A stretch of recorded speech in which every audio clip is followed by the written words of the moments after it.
Bismillahirrahmanirrahim. Assalamualaikum warahmatullahi wabarakatuh. Alhamdulillahirabbil alamin wassalatu wassalamu ala asrofil anbiya'i wal mursalin wa ala alihi wa sahbihi ajma'in. Amma ba'du. Rabbi shrah li sadri wa yassir li amri wahlul 'uqdatam min lisani yafqahu qawli. Baik, pada pertemuan kali ini adapun materi yang ingin saya sampaikan mengenai menjaga ukhuwah dalam perbedaan menurut pandangan dari agama Islam itu sendiri. Terdapat dua halangan dalam membangun ukhuwah dan kerjasama antar agama di Indonesia khususnya. Pertama, tantangan eksternal, yakni tantangan yang berasal dari faktor luar agama itu sendiri seperti kondisi ekonomi, sosial, dan politik. Secara politik misalnya, kita sering dihadapkan dengan munculnya sejumlah politisi-politisi picik yang tidak sehat nalarnya dalam mengupayakan dan menjadikan agama sebagai kendaraan untuk kepentingan politiknya. Tentu tanpa mempertimbangkan efek negatif di level masyarakat nantinya. Karena itu, kerap kali berbagai konflik kepentingan politik berefek pada lahirnya ketidakharmonisan hubungan antar umat beragama di Indonesia. Demikian juga kondisi sosial ekonomi masyarakat, ketidakadilan, ketimpangan sosial, dan ekonomi bisa menjadi faktor pemicu terjadinya konflik sosial.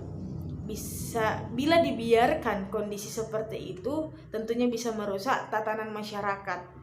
Agama-agama yang semulanya hidup harmonis dan bertoleransi akan menjadi kacau balau. Mereka penting untuk merawat harmoni dan kerukunan agama-agama di Indonesia. Ini merupakan amanat dan bagian dari pengamalan sila ketiga Pancasila dan pembumian nilai-nilai Bhinneka Tunggal Ika.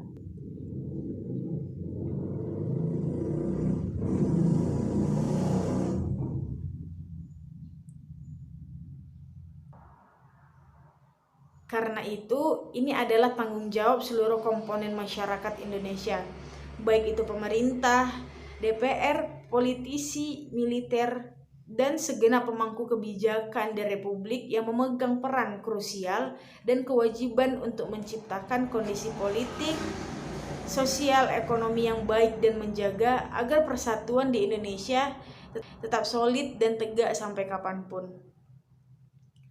Hal-hal yang dapat mengganggu persatuan Indonesia sekali lagi harus kita cegah, baik itu dari masyarakat ataupun pemerintah.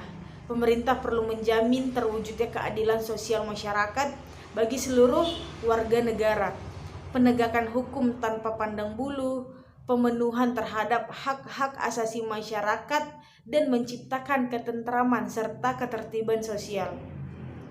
Ukhuwah antar agama adalah ukhuwah dalam pandangan agama adalah salah satu kunci persatuan nasional serta modal penting bagi stabilitas pembangunan dan kemajuan suatu bangsa tentunya. Tantangan kedua berasal dari internal. Agama itu sendiri yakni munculnya kelompok-kelompok ekstrim.